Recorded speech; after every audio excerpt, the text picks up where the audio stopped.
Assalamualaikum dan salam sejahtera. Anda sedang menonton Buletin Pagi 30 Julai bersama saya Amir Hakim Lokman. Kita terus ke tajuk utama. Bersatu terus fokus dan komited agenda bela rakyat. Rentas negeri dan daerah masih dilarang.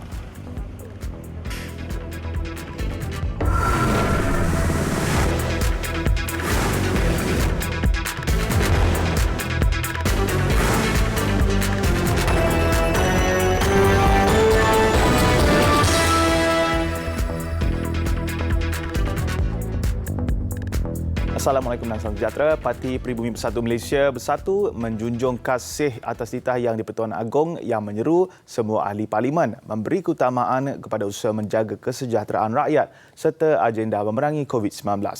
Timbalan Presidennya Datuk Seri Ahmad Faizal Azumu berkata, parti itu akan terus fokus dan komited meneruskan agenda membela rakyat dan memulihkan ekonomi negara. Semua ahli parlimen parti itu juga berdiri teguh dan menzahirkan sokongan kepada Tan Sri Muhyiddin untuk terus memimpin kerajaan. Selain Bersatu turut merakamkan penghargaan kepada ahli parlimen yang berterusan menyokong Perdana Menteri.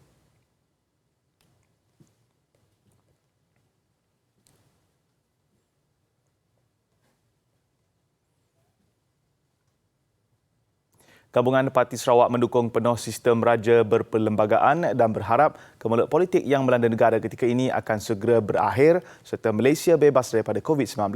Setiausaha Agong GPS Datuk Seri Alexander Nantalinggi berkata, dalam keadaan negara berdepan krisis pandemik ketika ini, kestabilan politik amat diperlukan. Ujarnya, semua pihak perlu fokus ke arah menjayakan pelan pemulihan negara demi kesejahteraan dan kesihatan rakyat serta pemulihan ekonomi. Terdahulu, Istana Negara dalam satu kenyataan memaklumkan Yang di-Pertuan Agong Al-Sultan Abdullah Riayatuddin Al-Mustafa Billah Shah menzahirkan rasa amat duka cita dengan kenyataan kerajaan berhubung pembatalan ordinan darurat di Parlimen walhal perkara itu belum mendapat perkenan baginda. Perjalanan rentas negeri dan daerah masih dilarang bagi negeri yang berada di fasa 1 dan fasa 2 Pelan Pemulihan Negara PPN kecuali untuk tujuan yang dibenarkan termasuk bagi mendapatkan vaksinasi COVID-19. Ketua Polis Negara Datuk Seri Akhil Sani Abdullah Sani berkata, individu yang mahu merentas bagi tujuan vaksinasi perlu menunjukkan butiran janji temu di aplikasi MySejahtera serta pengesahan berkaitan. Tambah Datuk Seri Akril, hanya 2 orang wakil isi rumah dibenarkan keluar untuk membeli barangan keperluan asas dalam lingkungan 10 km radius daripada kediaman. Manakala untuk mendapatkan rawatan perubatan dan vaksinasi, hanya 3 orang termasuk pesakit dibenarkan bagi tujuan itu. Penganjuran aktiviti sosial yang menyebabkan kehadiran ramai orang dan menyukarkan penjarakan fizikal juga masih dilarang. Masyarakat diharap untuk terus mematuhi SOP yang dikeluarkan Majlis Keselamatan Negara agar lekuk jangkitan COVID-19 dapat dilandaikan. Polis kekal komited dan akan terus memantau pematuhan SOP demi keselamatan masyarakat dan mana-mana individu yang didapati melanggar peraturan dan SOP yang ditetapkan akan dikenakan tindakan.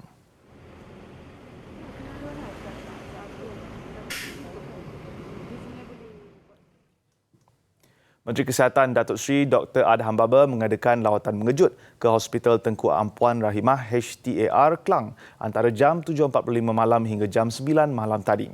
Lawatan mengejut itu turut disertai ahli Parlimen Klang Charles Anthony Santiago bagi memenuhi permintaannya supaya pemeriksaan dilakukan ke atas hospital berkenaan ketika mesyuarat khas Parlimen 2 hari lalu. Ia berikutan dakwaan ahli Parlimen Klang itu semuanya teratur ketika lawatan Perdana Menteri Tan Sri Muhyiddin Yassin ke hospital berkenaan 13 Julai lalu. Namun keadaan berubah selepas itu dan situasi di HTAR adalah berlainan. Datuk Seri Dr. Adham mendakwa beliau telah melawat ke HTAR 2 minggu lalu dan menyusun semula Jabatan Kecemasan supaya kes COVID-19 dalam kategori 4, 5 dan juga yang bukan COVID-19 diberi layanan sewajarnya. Dalam lawatan mengejut itu, Datuk Seri Dr. Adham yang juga ahli Parlimen Tenggara turut meninjau situasi semasa di Jabatan Kecemasan bersama dengan ahli Parlimen Klang.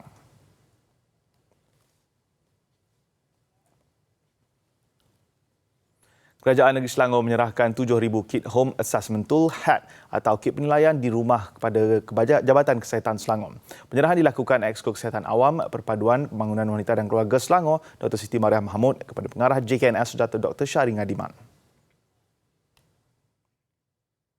Kit itu yang mengandungi pelitup muka KN95 dan pulse oximeter akan diberikan kepada pesakit COVID-19 yang perlu menjalani kuarantin di rumah. Pesakit akan memasukkan keputusan yang diperoleh daripada pulse oximeter beserta simptom yang dialami ke dalam aplikasi selangkah supaya pemantauan harian oleh petugas kesihatan dapat dilakukan. Pulse oximeter ialah alat yang digunakan untuk memantau kadar denyutan jantung dan paras oksigen dalam darah iaitu paras normal oksigen antara 95 dan 99%, manakala denyutan jantung normal adalah 50 ke 90 seminit. Pemberian kit health merupakan inisiatif pakej Kita Selangor 2.0 untuk menangani kes brought in dead atau mayat dibawa ke hospital, menyokong pesakit yang kuarantin di rumah dan mengurangkan kesesakan di pusat penilaian COVID-19 serta meringankan beban petugas kesihatan.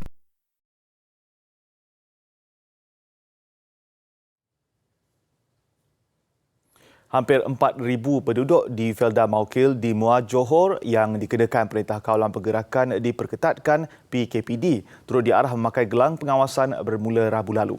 Tindakan diambil selepas segelintir penduduk didapati cuba menyusup keluar melalui jalan tikus. Kita telah pun mengarahkan pejabat kesihatan supaya memasang gelang pada semua penduduk. Kerana tempoh hari pada 2 minggu pertama hanya sebahagian yang dipasang. Dan dengan gelang tersebutlah terpaksa dibuat kerana ada yang curi-curi keluar. Beliau ditemui selepas meninjau agihan bekalan makanan termasuk ayam, ikan dan sayuran kepada penduduk terbabit. Mustafa Kamal yang juga pegawai daerah Muar menambah bekalan hasil sumbangan tabung infak Muar. Felda Maukil dikenakan PKPD bermula 14 Julai lalu dan dilanjutkan hingga 10 Ogos depan. 980 keluarga peneroka tinggal di Felda berkenaan. Setakat ini, 127 kes positif membabitkan penduduk tempatan, manakala 240 lagi pekerja warga asing di Felda itu. Polis tidak menutup jalan utama Gua Musang Lodging susulan pelaksanaan PKP diperketatkan di perkampungan orang asli di Post Brook Gua Musang yang bermula hari ini. Sebaliknya, penutupan jalan hanya di laluan 6 kampung terbabit selain pemeriksaan ketat di sekatan jalan raya dekat Kampung Kundur. Ketua Polis Daerah Gua Musang, Superintendent Sik Chun Fo berkata, setakat ini keadaan di kawasan perkampungan orang asli itu terkawal apabila mereka mematuhi arahan pihak berkuasa. Buat masa ni pihak polis telah mengadakan rondaan secara berkala. Oleh pihak Pondok Polis Lodging kita telah bagi arahan dan rondaan ni berterusan sehinggalah wabak ni dapat kita bendung dan dia teruslah berterusan daripada permulaan merebaknya wabak tersebut. Kita telah buat rondaan secara berkala. Sebelum ini, Menteri Kanan Luar Negeri Kluster Keselamatan Datuk Seri Syamruddin Tun Hussein berkata, pelaksanaan PKPD membabitkan Kampung Cikau, Kampung Jedip WCT, Sengsang, Kampung Lodging, Sendrop dan Penangau yang didiami suku Senoi etnik Temia. Penularan jangkitan COVID-19 dalam kalangan orang asli sebelum ini dipercayai berpunca daripada masyarakat itu yang bekerja di Cameron Highlands. Kerjasama rapat antara Jabatan Pengangkutan Jalan JPJ bersama Pusat Governance Integriti dan Antirasuah GIACC akan menjadi platform baru ke arah meningkatkan lagi pemantapan nilai integriti dalam penyampaian perkhidmatan awam dan aktiviti penguatkuasaan.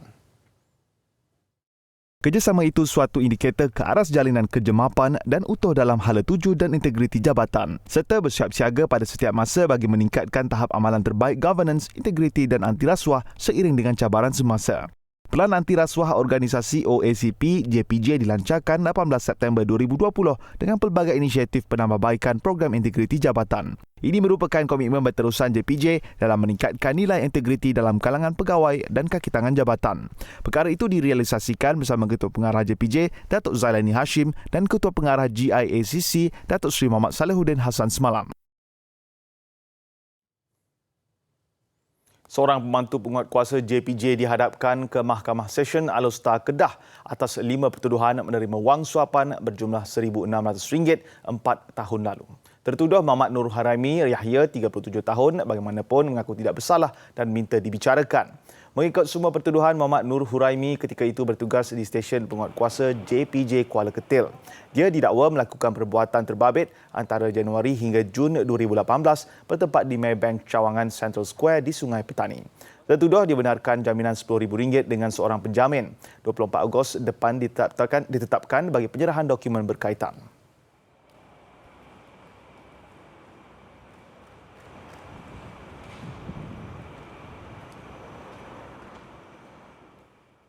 Kerajaan negeri memperuntukkan RM300,000 untuk membeli durian bagi membantu pekebun yang terjejas dengan lambakan buah itu di Perak. Langkah itu susulan harga durian mengalami penurunan ketara kerana musim raja buah yang serentak dengan negeri lain. Kebetulan pada kali ini, semua durian keluar daripada Satu Malaysia ni secara serentak. Dulu peraih kata boleh tolak pergi Terengganu.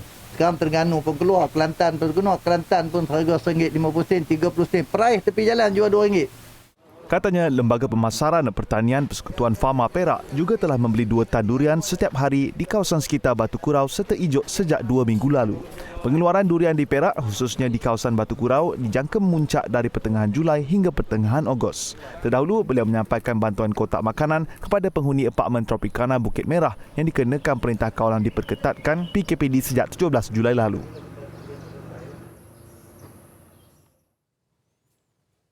Desa Keningau Livestock Industry Sdn Bhd di KLI menyasarkan pengeluaran susu lembu tahunan sebanyak 8.5 juta liter di samping 1,000 ekor lembu yang bersamaan dengan 500 tan daging lembu setahun.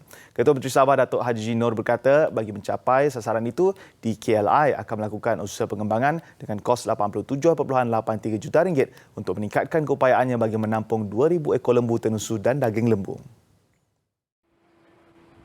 Kerajaan negeri berharap industri lembu tenusu Sabah yang berkembang akan melengkapkan projek ternakan tenusu desa sedia ada di Kundasang yang kini berjalan lancar. Di KLI ditubuhkan apabila Desa Cattle Sabah Sdn Bhd, syarikat milik penuh kerajaan negeri, mengambil alih pusat ternakan bersepadu Keningau KILC daripada Lembaga Pembangunan Ekonomi dan Pelaburan Sabah sedia 1 Julai lalu. Jumlah pelaburan modal awal yang diperlukan untuk pembangunan projek itu dianggarkan RM118 juta dan dibahagikan kepada 2 fasa. Fasa pertama meliputi projek di bawah sedia berjumlah RM57.3 juta yang telah siap pada 19 Ogos 2013 melalui pembiayaan persekutuan. Besar impaknya. Laris selepas hasilnya. Pantas menampilkan prosiding ini secara keuangan maya. Berita di jari. Subscribe YouTube Bulletin TV3. Luar negara. Sekurang-kurangnya 40 dilaporkan terkorban sementara 150 orang lagi hilang akibat banjir kilat yang melanda timur laut Kabul, Afghanistan. Hampir 80 rumah musnah selepas banjir melanda kawasan terbabit. Operasi menyelamat giat dijalankan bagi mengesan mereka yang hilang selepas hujan lebat melanda daerah Kamdesh di wilayah Nuristan yang terletak kira-kira 200 km timur laut Kabul. Bilangan kematian bagaimanapun dipercayai lebih tinggi dengan dianggarkan lebih daripada 60 orang terbunuh dalam banjir terbabit. Setiap tahun hujan lebat dan banjir kilat mengorbankan ramai orang di Afghanistan. Banyak kediaman yang dibina rosak teruk dengan kebanyakannya terletak di kawasan luar bandar serta berdepan risiko runtuh akibat hujan lebat di negara miskin itu. Banjir tahun ini hadir ketika Afghanistan digegarkan oleh lonjakan pertempuran dengan Taliban yang melancarkan banyak serangan di seluruh negara.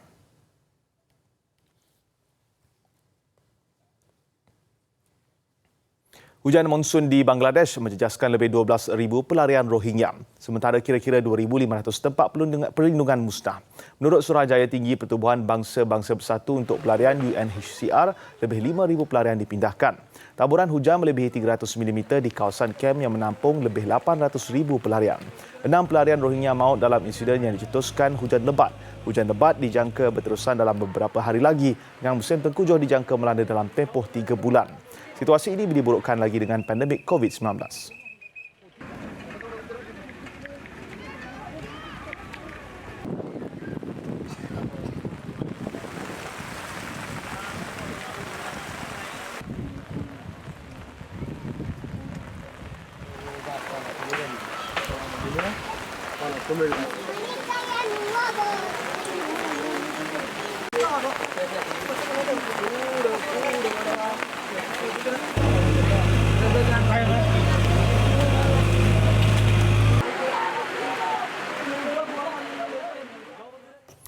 Pihak berkuasa di Sydney, Australia melanjutkan sekatan pergerakan selama 4 minggu lagi. Lanjutan yang berkuat kuasa mulai semalam sehingga 28 Ogos depan diputuskan susulan penularan varian Delta yang semakin meningkat di bandar itu. Menurut media tempatan, pihak berkuasa bakal mengeluarkan arahan berhubung larangan dan sekatan yang lebih tegas dalam tempoh terdekat. Kemarin, New South Wales merekodkan 177 kes baru sekaligus gagal mengurangkan jumlah kes mengikut sasaran awal yang ditetapkan. Dalam pada itu, lanjutan sekatan terbabit juga mengecualikan larangan terhadap pembinaan tidak dihuni bertujuan untuk mengurangkan kesan ekonomi yang lebih parah buat Australia. I said Saeed didn't tell you the whole truth. The thin.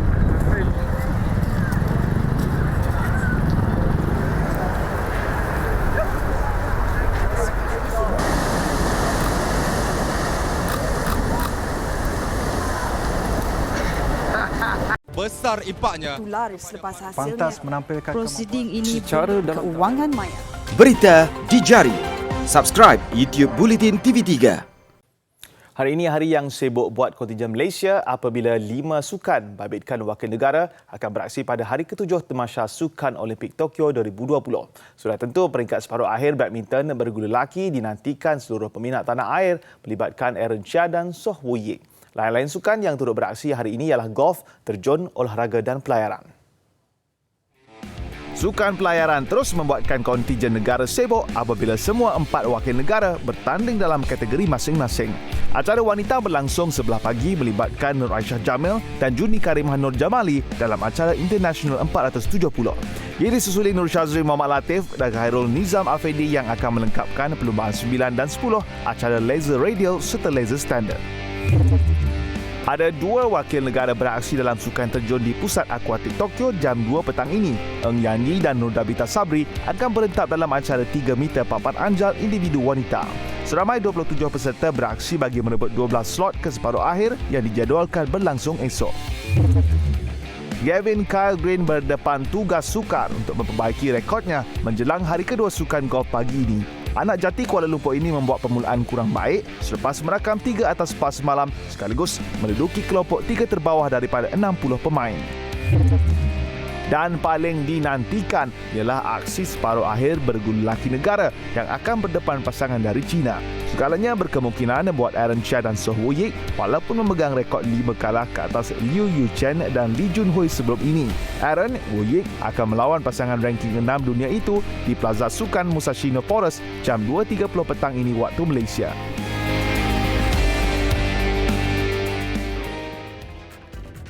Saudara, Pfizer, Sinovac dan AstraZeneca sama berkesan cegah jangkitan teruk COVID-19. Tetap tepati janji temu anda. Salam hormat dan Assalamualaikum.